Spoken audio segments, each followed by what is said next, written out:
Hello everybody, this is a new venture for us. We don't even have a name yet, yeah? Yep.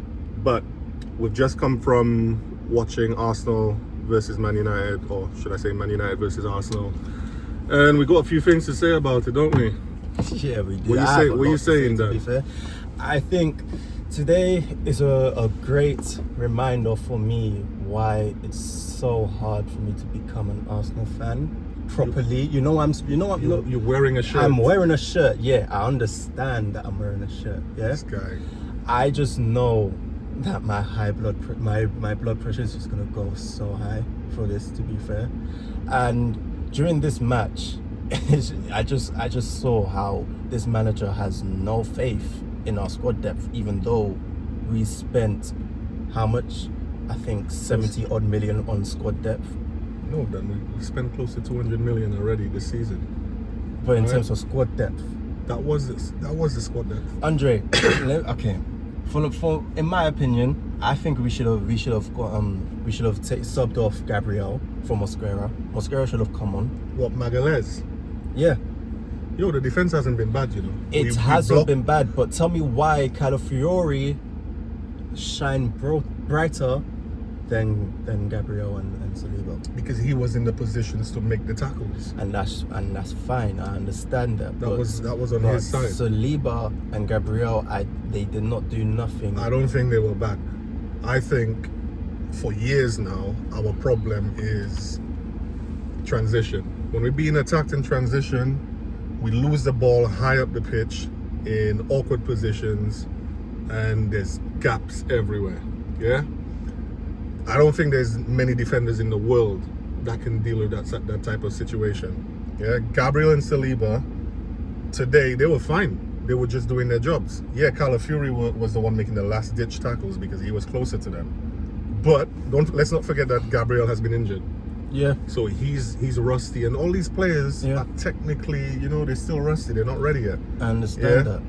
I just want to say, so this guy came about 25 minutes late, by the way, to watch the match. So he missed the opening segments. I watched it on my phone, so I'm seeing. I've got a lot to say about Gyökeres. I am very happy that we got Gyökeres, or should I say, I'm happy that we got someone of Gyökeres' caliber. Very happy about that.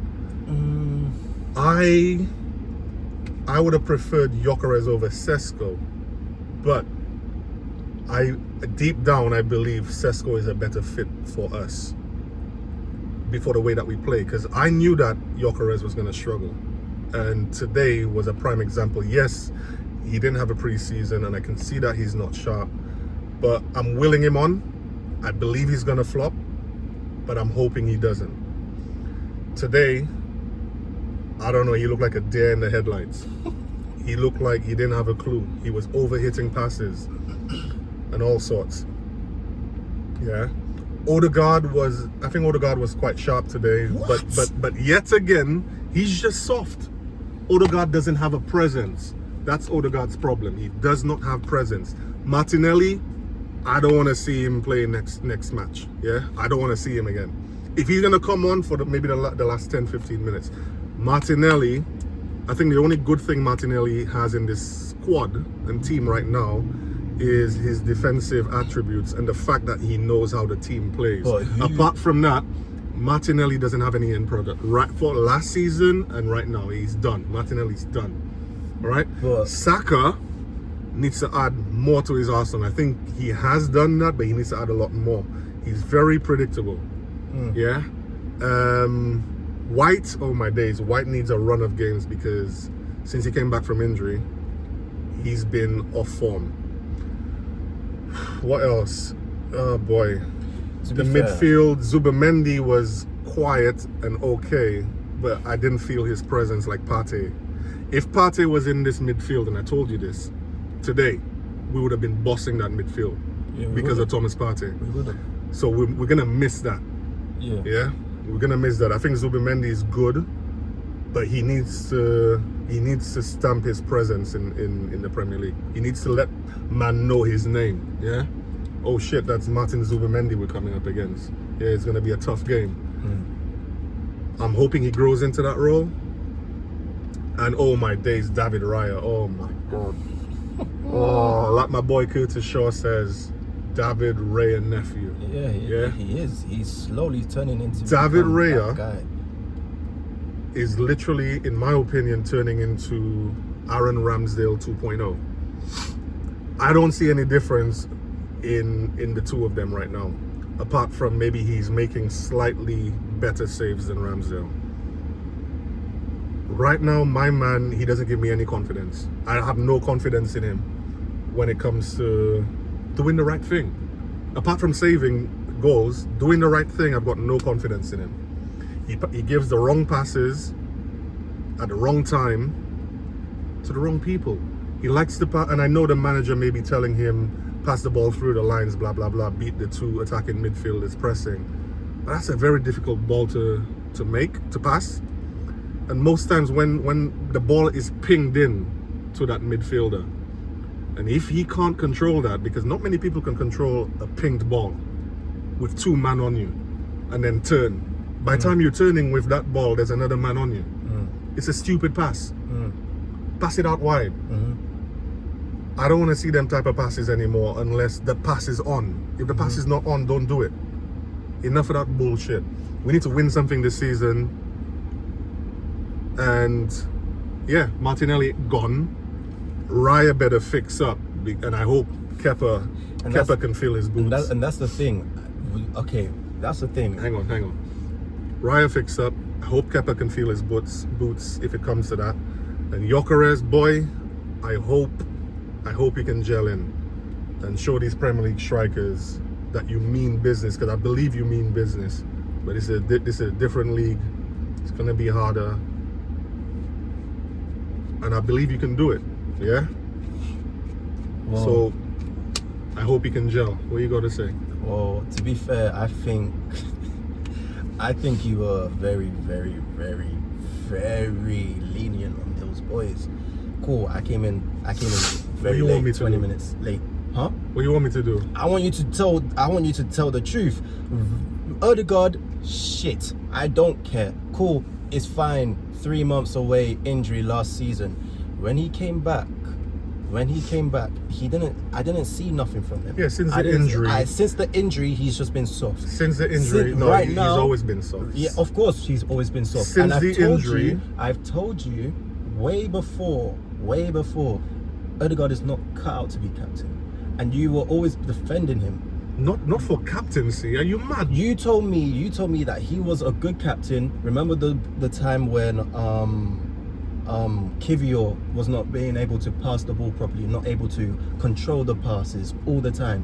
You told me Odegaard got the ball, pinged a long pass onto Kivior. Yeah, it was a grounded pass, but listen, that's nothing about Odegaard. That's what the captain's supposed to do. Exactly. If somebody needs to, I'm not seeing none of that captaincy from him. I'm only seeing a captain when he's not even a captain. I'm seeing Rice shouting at Partey when he got subbed off. All right, when the biggest proof today, the biggest thing that annoyed me today with Odegaard about his captaincy was when I can't remember who was on the floor, and the ref, everyone was surrounding him. I think it was Ben White. Yeah, Cunha was pushing my man. Yeah, and he's our captain. Cunha ain't even captain. He's pushing our captain. Our captain ain't doing nothing. Turning around, going to Ben White. I believe our boys like Gabriel should have backed our captain, but the captain has to has to have some presence. Yeah. This guy should have pushed Cunha back. I don't think he would have started a squabble, but he should have pushed him back. This is the Man United versus Arsenal, one of the biggest derbies in the world. I know we're not derbies in terms of how close we are together, but this is one of the biggest matches in Premier League history. Yeah, there's a lot riding on this match for both teams.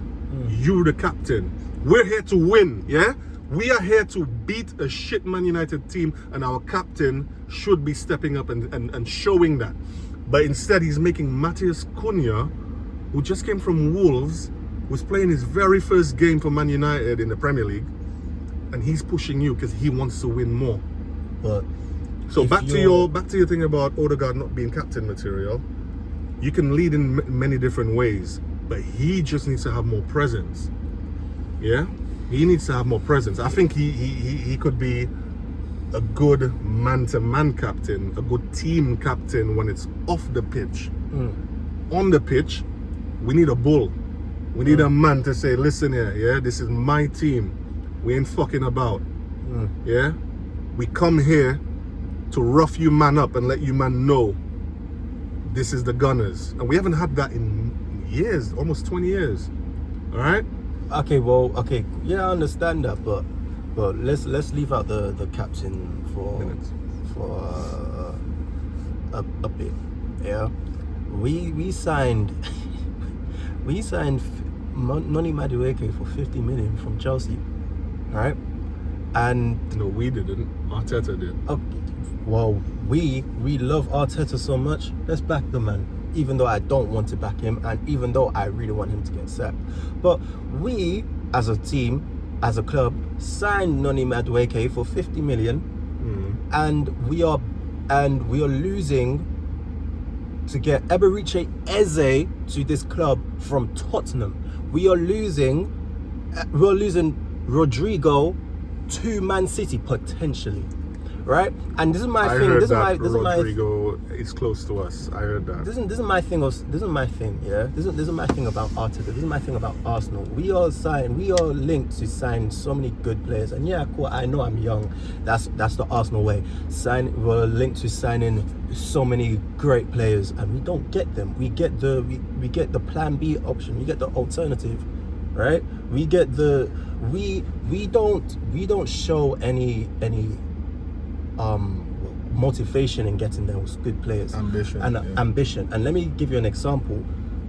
Gyökeres wasn't our number one striker. It was Sesko. I know. When we knew Sesko had a better game than Gyökeres today. Exactly. When we knew that Leipzig was not going to budge on that price tag, we went to go and get Gyökeres. I'm happy with Gyökeres. And I am happy with Gyökeres, but don't make one of the greatest strikers potentially coming through now a plan B option, and we're getting a guy that can be better in the next 3 or 4 years. I don't want that. I want to win now. Yeah, that's why we got Gyökeres. I want to So what are win you now. talking about? But we got him as an alternative. We got No. him as an alternative. We were linked with both of them. We spent 6 weeks. We were linked with both of them. Exactly. I believe Yeah, Arteta cool. wanted Sesko over him, and I believe we made the right choice. And then now I believe we made the right choice in the ambition side of things. Yeah, we want a goal scorer now. We got him. Whether he fits the system or not, we got him. Now we need to work. We need to work to his strengths. He needs to work. He needs to learn how to play with us. That's it. Yeah. Anyway, guys, we're coming to the end. I think we should do player ratings. Yeah. So I'll Okay. do one. You do the second one. Yeah. This is our first time doing this, so just bear with us. All right. So, David Raya. Oh, Lord have mercy. I think David Raya made 2 or 3 good saves. That one from Mateus Cunha, that was going in. He just about tipped it over. The post got hit once. I think they had more shots on us as well. So defensively, we weren't that good. But he makes some dodgy and questionable decisions. So I'm gonna give David Raya, in my humble opinion, I'll say David Raya gets a 5, only because of the 2 saves that he made. All right. So left back Calafiori. I think you missed his goal, but you said you watched it. I watched it, and it was a very scruffy goal, but nevertheless, it's always Arsenal, and Calafiori has always saved us, and he's always scored to save us. I'm gonna give Calafiori a 6.5 overall. 6.5. He played an unorthodox left back role, Yeah, and 100%. it was weird because He was always out. he out takes of the ball and he position. cuts inside. I know Arteta likes to invert, but I feel like he inverted because on many occasions he inverted because he had no choice. And then what that does is it leaves the left back wide open. So this was an issue that we used to have with Zinchenko. As good as Zinchenko was, we used to be left exposed, Yeah. right? So, what you said you're going to give Calafiori? 6.5. All right, 6.5 on the right, Ben White. For me, boy, Ben White, I feel like Ben White I think his stocks is going down. Ben White had a below average performance. There was not much. He did offer quite a few overlaps, which we all like to see, but nothing more. Defensively, he's not the same Ben White as 2 years ago. I'm going to give Ben White, oh boy, if I'm giving Raya a 5, Ben White has to get a 4. That's his number. Mm-hmm. All right. For the sake of time, the two centre backs. You left, I'm right. So you take Gabriel, I take Saliba. Oh boy, okay, fine. I'll give Gabriel the benefit of the doubt. Yeah, he was injured, so I'll give him 4.5. All right. 4.5 rating. All right. I got Saliba on my back. Don't know if you guys can see it. Big Willie Saliba. I feel like the centre backs were a bit innocuous today. Mm. They were just quietly handling business as best as they could. I didn't see anything great about their play today, so I'm just gonna give them a 5. I don't think they were too bad. They were in the positions to stop shots on target, so I'll just give them a 5. All right, so what we're gonna do, we'll go for Rice and Zubi Mendy. You take Rice, I take Zubi. Yeah. Go on. I'll give Rice He had that free kick. he had that was free close. kick that was close, but Came off. all in all, I didn't see really nothing from him, to be fair. He can't be that box to box on the left. I've always seen him on the left, and Ødegaard is on the right. What's the point for that? I say I'll give Rice a 5. Okay. 5 overall. Okay, Zubi Dooby Doo. Where are you? He is small, I have to say that, and that showed in many ways than one, because I didn't really see him on the pitch, but when he was on the ball, I think he was tidy. I think he did what he had to do, but I'm not really seeing a presence yet. I can see confidence in him, and I don't really see the confidence in Gyökeres, which we're going to get to. But I'm going to give Zubimendi a 5. All right, Saka, I'll take Saka. I don't mind taking Martinelli. Thank you. You better take him, because I'll crucify him. Saka, I give Saka. Saka didn't do much today. Saka, I'm gonna give him a 5, man. There wasn't nothing from him. Yeah. Same old Saka, always on the floor. But I'm not gonna hold that to him. Yeah, I'm not gonna hold the fact that he's always on the floor, because he does get chopped down. Yeah. All the time, and he doesn't get free kicks most of the time. But it's the manager's problem. If he knows that Saka always gets chopped down, why not try and see if there's why not try and see the chemistry, test the chemistry on the left? You're always making Ødegaard no go chemistry on on the left. I understand that, yeah, but to be so I hear you. Yeah. But there's no chemistry on the left. All right, now you talk about your boy. Show them your shirt. Yeah. Show them the shirt, man. Cool. I have Martinelli on my back. Everybody, pre the shirt, fam. Pre the shirt. Martinelli on my back. Yeah. And I'm not gonna say that I don't like him. I like him, but it's time for him to go. And this game, he was horrible. So I'm giving him a 2. Did I say what I was going to give Saka? A 5, innit? Yeah. I gave 2. Martinelli a 2. He didn't do nothing. He had a few good runs, which Gyökeres overhit the pass. But even then, would he have done anything with the ball if he got the right ball? I think a 2 is a bit harsh. I'll probably give him a 3 for the benefit of the doubt, but we'll stick with your 2. And I will take the man up top, Victor Glock 9. Bomberclad Gyökeres. My man looked like a deer in headlights. And I'm hoping and praying that's because he isn't match fit. and this whole saga dragged on. Didn't really get much time to play with us. I honestly believe he's had probably just about enough time, but maybe realistically, he hasn't. Yeah, for the Premier League. Yeah, and learning our system, because he's not the player that we need for this system. Yeah. I'm gonna give Gyökeres, boy. Oh Lord.